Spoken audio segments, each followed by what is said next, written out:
Number হলো কলমের ইবাদত। ওলামা হযরতরা আপনারা বলেন কলমের ইবাদতের একটা দৃষ্টান্ত বলেন তো কেউ? নিয়ত করা, মাশাআল্লাহ। আরেকটা বলেন তো ইখলাস। আরেকটা বলেন তো লা ইলাহা ইল্লাল্লাহ, বিশ্বাস। মাশাআল্লাহ। মৌখিক ইবাদতের একটা দৃষ্টান্ত বলেন।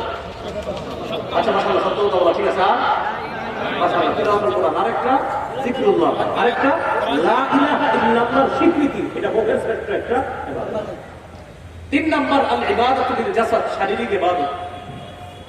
শারীরিক ইবাদত কি? মাশাআল্লাহ, একটু আগে আমরা যেটা করছি as-সালাত, নামাজ পড়া, এটা শারীরিক ইবাদতের মধ্যে শ্রেষ্ঠ একটা ইবাদত, নামাজ পড়া। রাসূলুল্লাহ সাল্লাল্লাহু আলাইহি সাল্লাম বলেন, তোমাদের কারো বাড়ির সামনে একটা পুকুর আছে, পুকুরে দৈনিক কেউ যদি 5 বার গোসল করে আর শরীরে যেমন কোনো ময়লা থাকবে না, তোমাদের কেউ যদি দৈনিক 5 ওয়াক্ত নামাজ পড়ে, আল্লাহ তাআলা বাহ্যিক আভ্যন্তরীণ গুনাহগুলো ধুয়ে মুছে সাফ করে। এই জন্য আমার সাথে একটা কথা আমরা সবাই বলি, বলেন হাজারো ব্যস্ততার মাঝে একটি কাজ সর্বাধিক গুরুত্ব দিবে, নামাজ। আবার হাজারো ব্যস্ততার মাঝে একটি কাজ সর্বাধিক গুরুত্ব দিব, নামাজ। বলেন বিয়ের দিনে, ঈদের দিনে নামাজকে গুরুত্ব দিব। এই যেন বললাম বিয়ের দিন, ঈদের দিন হ্যাঁ নামাজ পড়বেন, কি নামাজ পড়বেন? আজকে ঈদের দিন, আজকে দিয়ে বলি ঈদের দিন নামাজ পড়বেন না। আর যদি আল্লাহ দিচ্ছে, যদি কোরবানির ঈদের দিন যদি হয়,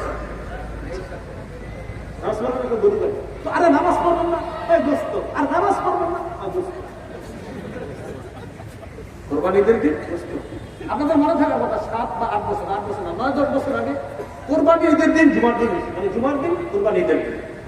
সেদিন আপনারা যারা যারা জুমা পড়াইছেন আপনারাই বলতে পারবেন, ঢাকা শহরের বড় বড় মসজিদে 1-2 কাতার, 1.5 কাতার, 2.5 কাতার। কেন? সবাই হজে গেছে কোরবানি ঈদের দিন। আপনি চিন্তা করতে পারেন মুসলমানের দেশ এটা, রবের এক ইবাদত পালন করতে গিয়ে আরেক ইবাদত ছেড়ে দিল, ফরজ ইবাদত ছেড়ে দিল। এই যে আপনাদের কি শিখাইল ইবাদত? কোরবানি ইবাদত কার জন্য করছি? আপনি নামাজ সাল্লাম জন্য।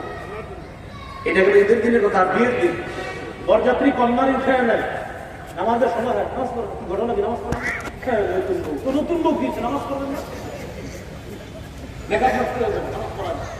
আমি মুসলিম দেশের কথা বলছি, মেকআপ নষ্ট হয়ে যাবে, নামাজ পড়বে। আর বউয়ের সাথে অনেকে থাকে না, তারাও তো মেকআপ করে।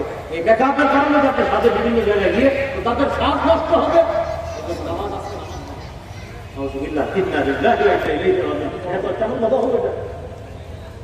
আপনার নামাজ নষ্ট করতেছে কেন? সৌন্দর্যতা নষ্ট হয়ে যাবে। আপনি কার সাথে খেলা করতেছেন?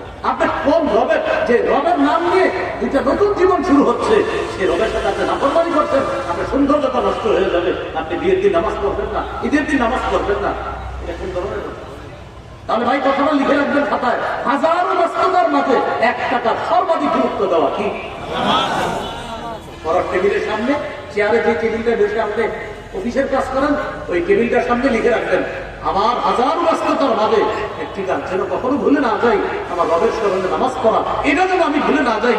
আপনার চেয়ারটা যেটাতে বসে আপনি চাকরি করেন, ভাই ওখানে লিখে রাখেন। পড়ার টেবিলে ছাত্র ভাই সামনে লিখে রাখেন, আমার হাজারো ব্যস্ততার মাঝে আমার রবকে যেন আমি ভুলে না যাই, এই কথাটা আপনি না যান। এইগুলো শারীরিক ইবাদত। 4 নাম্বার আল ইবাদাতু বিল মাল, অর্থ সম্পদের ইবাদত, এটাকে বলে আর্থিক ইবাদত। যেমন যাকাত দেওয়া শ্রেষ্ঠ একটা আর্থিক ইবাদত। এই ইবাদতটা যারা অতীতে করেন নাই, হিসাব পাতি করে অতীতের বকেয়া যাকাতগুলো দিয়ে দিবেন। মুফতি সাহেবরা আছে বলছে, ওনাদের সাথে কথাবার্তা বলবেন পরবর্তীতে, হুজুর আগে যাকাত দিই নেই, এগুলো কিভাবে হিসেব বের করবো? স্থানীয় ওলামায়ে কেরাম যারা, তাদের সাথে বসে অতীতের বকেয়া যাকাত বের করবেন। আমাদের দেশের মানুষ 2টি ফরজ বিধানে গেছে, একটা হলো যাকাত আর একটা হলো হজ। ফরজ বিধান 2টা, একটা হলো যাকাত আর একটা হজ। যাকাত এটা মানে অনেকে মনে করে কি 1 লাখ টাকা যাকাত, 10,000, 20,000, 30,000 টাকা যাকাত দেয়, মাশাআল্লাহ তাও দিচ্ছে, অনেকে তো দেয় না, সে ভাবে কি এটা আমার। মনে রাখবেন যাকাত যোগ্য যে জিনিসটা, এটা আপনার না। 40 ভাগের 39 ভাগ আপনার, 1 ভাগ আপনার না। ওই 1 ভাগের দায়িত্ব আল্লাহ আপনাকে দিচ্ছে, বান্দা ওটা আমি তোমারে দিছি দায়িত্ব। ওই যে শ্রেণী আছে, খাত আছে, ওদেরকে তুমি দিয়ে দাও, 39 ভাগ তোমারে দিছি, আরেক ভাগের আমি তোমারে দেই নেই, তুমি দিয়ে দাও। ওদেরকে আমি দেওয়ার জন্য তোমাকে দায়িত্ব দিলাম, দায়িত্বটা পুরো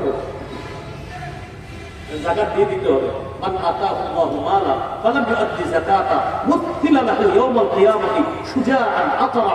কিয়ামতের ময়দানে অনাদায়যোগ্য যে যাকাতযোগ্য সম্পদ দুনিয়াতে থেকে যাবে, যেটা আদায় করা হয়নি, এটা বিষধর সাপে রূপান্তরিত হবে।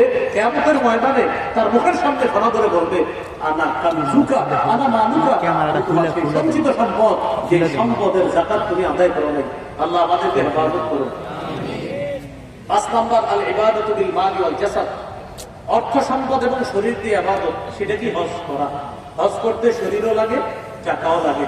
হাদিসে কুদসির মধ্যে আসছে, ইন্না আবদান সাহহাতু লাহু জিসমা ওয়া ওয়াসআতু আলাইহি ফিল মাঈশা তামজি আলাইহি খামসাতু আওয়াম লা ইয়াফিদু ইলাইয়া লা মাহরুম। আমি আমার এক বান্দাকে টাকা পয়সাও দিলাম, তার শরীরটাও ভালো রাখলাম।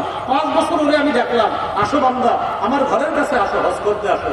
ও আসে না। কয় বছর? 5 বছর। আমার বান্দার শরীরটা ভালো রাখছি, ওরে টাকাও দিছি, ওরে আমি ডাকতেছি বারবার। 5 বছর হয়ে গেছে, আমার কাছে আসে না। 1 বছর, 2 বছর, 3 বছর, এইভাবে 5 বছর হয়ে গেছে। আল্লাহ বলেন লা মাহরুম, ও হতভাগা, ও